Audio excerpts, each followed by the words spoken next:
Is it crazy to say that Lavar Ball is the greatest troll of all time? Because truly, I don't think it is. The type of run Lavar was on from 2016 to 19 might have been greater than the Warriors during that time. No bullshit. No matter where you went, what you watched, or who you were listening to, in the basketball world, Lavar was always out there spewing some bullshit. He was really out there rage baiting and clip farming before those words were even invented. Ain't that our ball? All in all, he was a true pioneer of the game. I mean, he still got clips that are relevant today. Your reaction to Joel Embiid saying F Lavar Ball on social media? Hey, the reason he said that, he got 3 words, because his vocabulary is limited. Please don't hurt me, Philly fans. It was a joke. Anyways, I think it's time we reminisce on the Ball family saga. Let's go back to where it all started. 2020, Montverde versus 2016 Chino Hills. Who you got? 2016 Chino Hills all the way. Before all the drama and controversy surrounding Lavar Ball's opinions about him and his sons, there had to be a reason for us to care about his opinion. And well, the reason for us to care was right here. 2016 Chino Hills was, dare I say, a straight up anomaly when it came to youth sports. At least in American sports, private schools typically dominate every major sports due to the absurd amount of funding that can be pumped into these sports programs from parents with an endless bag. These kids at private schools live and breathe whatever sport they play and get every opportunity to be great at them. But Chino Hills was different. Of course, Chino Hills is a very nice school in a great area, but at the end of the day, it was a relatively unknown public school. That was until 2016. In 2015-16, Lamelo Ball, a current 8th grader, reclassified to a freshman to be able to pair up with his 2 older brothers, current junior Liangelo Ball and senior Lonzo Ball. Other notable members on this team are current NBA player Onyeka Okongwu, Eli Scott, and DC the Don. Hey, those who know, man. Anyways, Chino Hills, by all accounts, were not supposed to do what they ended up doing. Nonetheless, they did. Chino Hills finished out their 2016 season going 35-0 and winning the national title. And at the helm of it all was this jumper right here, destroying D1 recruits on a nightly basis. Lonzo Ball was arguably the best recruit of the 2016 class, and in his senior year averaged 24 points to go with a triple-double. If you were to sit here with a straight face and tell me that 3 brothers in the power of friendship were able to win a national championship, I would have thought you were off that nut pack, but nah, this shit really happened. Not only did they go 35-0, but they beat multiple future NBA players and former champions, all while blowing them out. I mean, the average margin of victory on these wins was 30. But coming off this national championship run, it was time for Lonzo Ball to announce his commitment to damn near whatever college he wanted to go to. And unsurprisingly, he chose UCLA. Wait, wasn't this a video about Who's better, LeVar or Michael Jordan? Nobody think about no damn LeVar. Yes, they are. Who's completely controlled by his father. Like I said, and going back to Whitlock, I don't think he can comment on anything but snacks. 2016-17 UCLA. What a time to be alive. It was with this college team that Lavar Ball truly started to push the agenda of Lonzo Ball being the greatest to ever touch a basketball. The first somewhat outlandish comment Lavar Ball made during this season was something that truly isn't that bad. It's nothing but a father showing confidence in his son.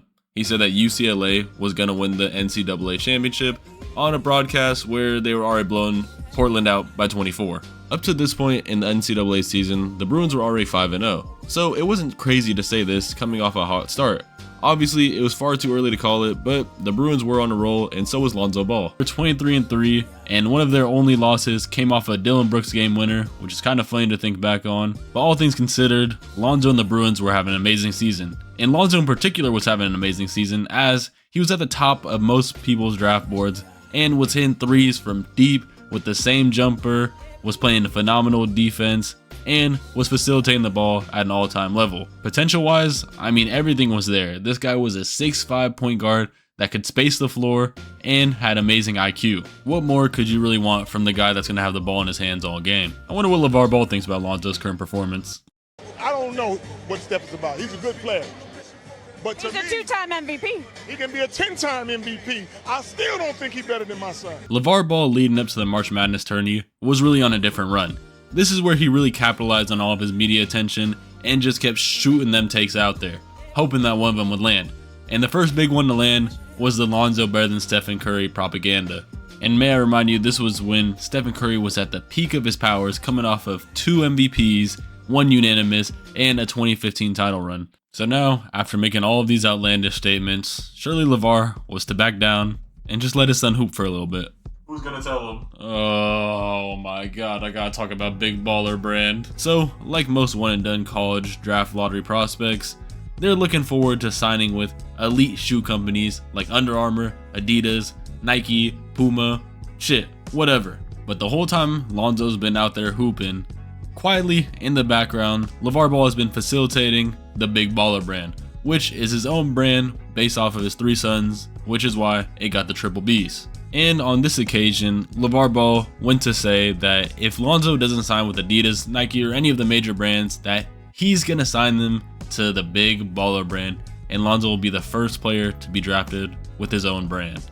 Okay, moving forward. Right before March Madness, Lavar Ball got a question about LeBron and his sons and what he thought was going to be the eventual future regarding his kids and if they're going to make the league.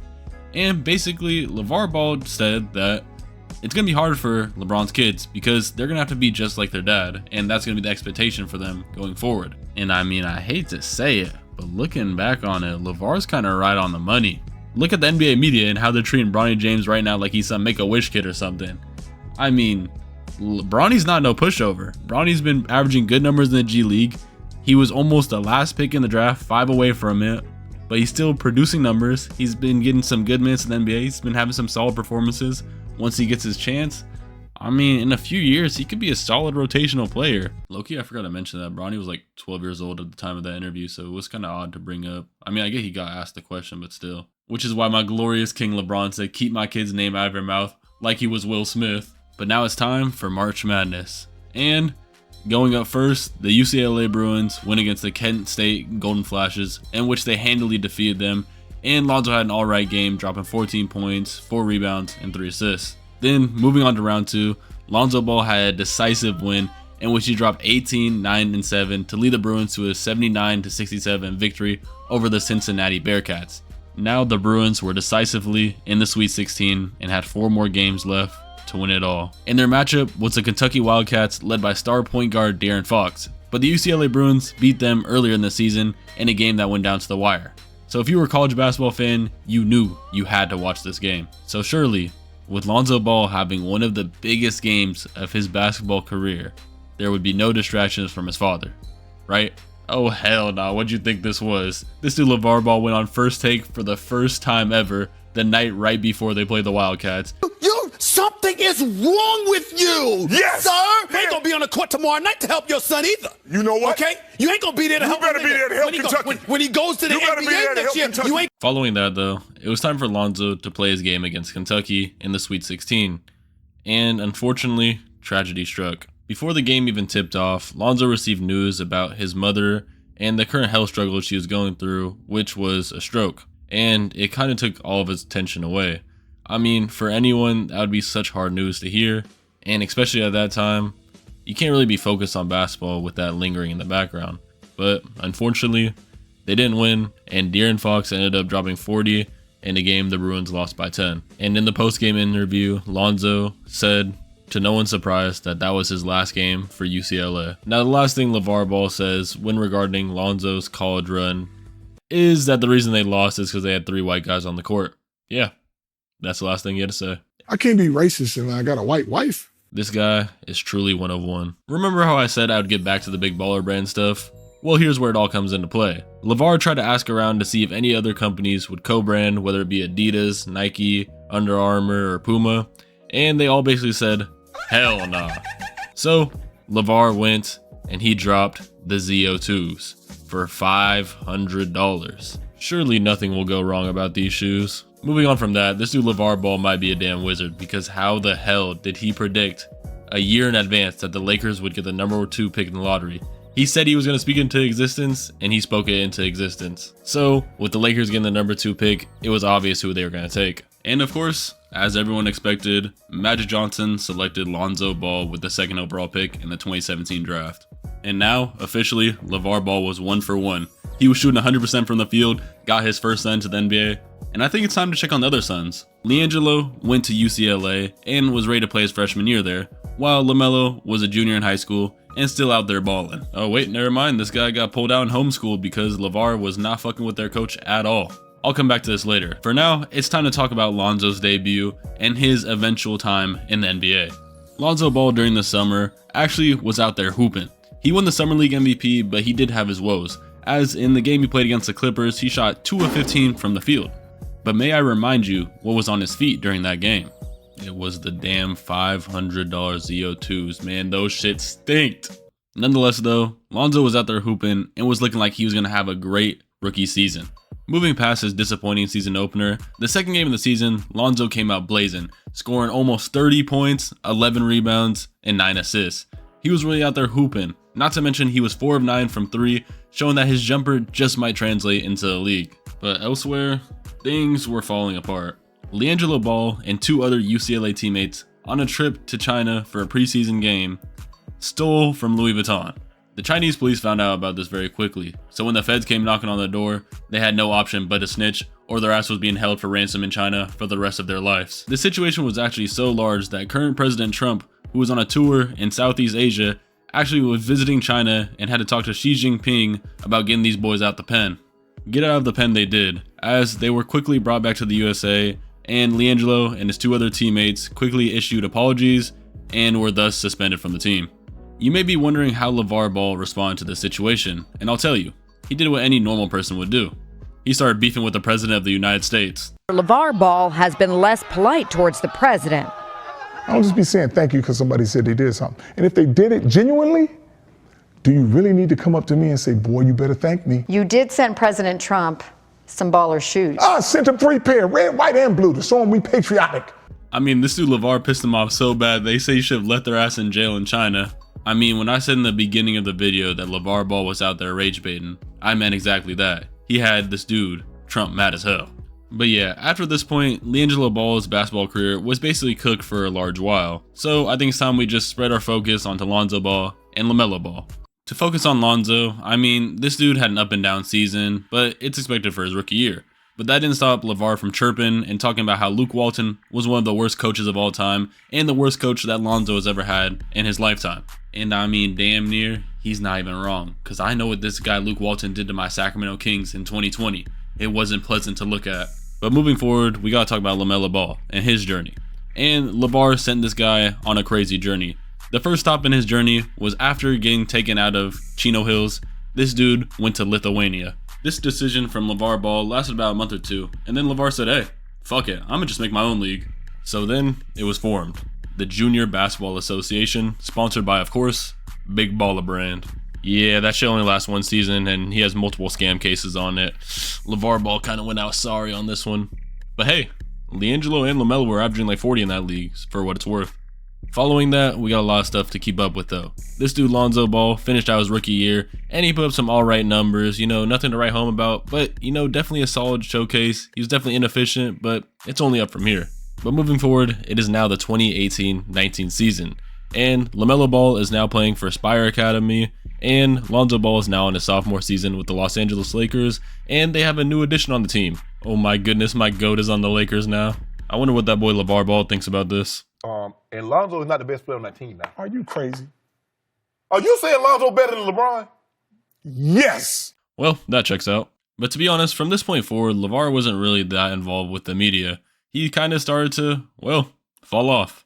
It also didn't help that Lonzo was missing about half the season each year because of nagging injuries, which were probably sustained to the ZO2 shoes they had to wear, and those are his words, not mine. But the final 2 things that really put Lavar under was Lonzo getting traded to the Pelicans for Anthony Davis, and then Lavar getting banned off ESPN because of this right here. So it's time to shift our focus onto Lamelo Ball and see what he's been doing. After playing in all these random ass places, Lamelo Ball finally settled down and played at Spire Academy, in which he started putting up some good numbers and was honestly looking like a great prospect. This guy grew to 6'6" and had amazing court vision and wasn't the shot chucker guy who played no defense from the years prior. He has truly grown from then, and you can see it in his game. Unfortunately though, there was just one problem. He had no college eligibility left. And you may be thinking to yourself, damn, why is that? Well, it's because years prior, Lamelo Ball dropped a shoe with Big Baller Brand, which took away his NCAA eligibility, because they don't let you make no damn money there. Damn, college players today are really eating good with those NIL deals. Back to Lamelo Ball though. After finishing Spire Academy with amazing stats, it was time for him to choose where he was going to go. And he had a few options, but the one that struck his fancy the most was going to Australia to play in their National Basketball Association, or what they call it, the National Basketball League. In this league, he was averaging 17 points, 7 rebounds, and damn near 7 assists to go with a steal and a half a game. This was great stats for a guy who was playing in a professional basketball league. This isn't 2018 no more. We don't actually think that these overseas leagues are worse than what they have in the NCAA. This is better competition with seasoned veterans and grown men. And no freak shit, but look at what he was doing to these grown men. 2 ankle breakers on the same play. This guy was so nice. Although somewhat inefficient, scouts had a lot to like when they were watching Lamelo's game. This guy was playing way more poised than before. He was tall as shit now and knew how to pace the game. He truly had a lot of potential and was slated to go at least top 5 in the 2020 NBA draft. And go top 5 he did. I mean, he didn't even go top 5. He went top 3 to the Charlotte Hornets, and Lavar Ball was 2 for 3. But still, he couldn't get Liangelo in the league. He had stints on training camp squads or preseason squads, but never played an actual NBA game. And with Lonzo now giving the Bulls quality minutes and Lamelo looking like a future superstar, it kind of left Liangelo in the dirt. Wait, what's that noise? To everyone's surprise, in 2024, Liangelo made a historic comeback, dropping the song Tweaker. The song quickly went viral, from NBA teams playing in their locker room, to NFL teams playing in their locker room, to every social media team playing it on their TikTok or whatever. But what was really astonishing to me is that people were surprised that Liangelo could rap. And I knew all along he could rap. Because you know who else can rap in his family? That boy Lonzo. He was making classics back in 2016 and 2017. Have y'all heard Super Saiyan? Have y'all heard ZO2s? And throughout all of it, Lavar Ball was still showing his support. Sadly, around the time Tweaker was going viral on the internet, Lavar Ball was sustaining serious health complications in which it made him amputate his own foot. But throughout all of it, he remained supportive and told Liangelo to keep his head up and keep going no matter what. Truly a supportive father at the end of the day. Throughout all of Lavar's antics over the years, there's one thing that's remained consistent, and that's his character when regarding his family. I think a lot of us would really like a person like Lavar to be in our lives. And I know that might sound crazy because of all the stuff he said, but truly, this guy was out there every day championing for his children, and since day one was making sure that they were the best versions that they could be of themselves. Obviously, it may manifest itself in some negative ways, whether it be him making Lonzo wear the ZO2s and destroying his ankle, or, other distasteful comments. But at the end of the day, when I see Lavar Ball, I see a man who truly cared for his kids and truly supported them in every way he could find possible. And that's all you can really ask for in a parent. And like he said on Primby's TikTok account, at the end of the day, he finna grow his leg back, no bullshit. But unfortunately, some people can't. All around the world, there are amputees of all ages who can't afford the care and support they need. The price of a basic prosthetic leg today can cost up to as much as $10,000, which is unbelievable. So today, I've linked the non-profit organization Limbs for Life to help people who truly need it. Personally, I will pledge $50 to this organization, and I know it's not a lot, but hopefully it's enough to get the ball rolling, you feel me? Although, in all seriousness, I hope everyone watching takes the time out of their day to help if possible.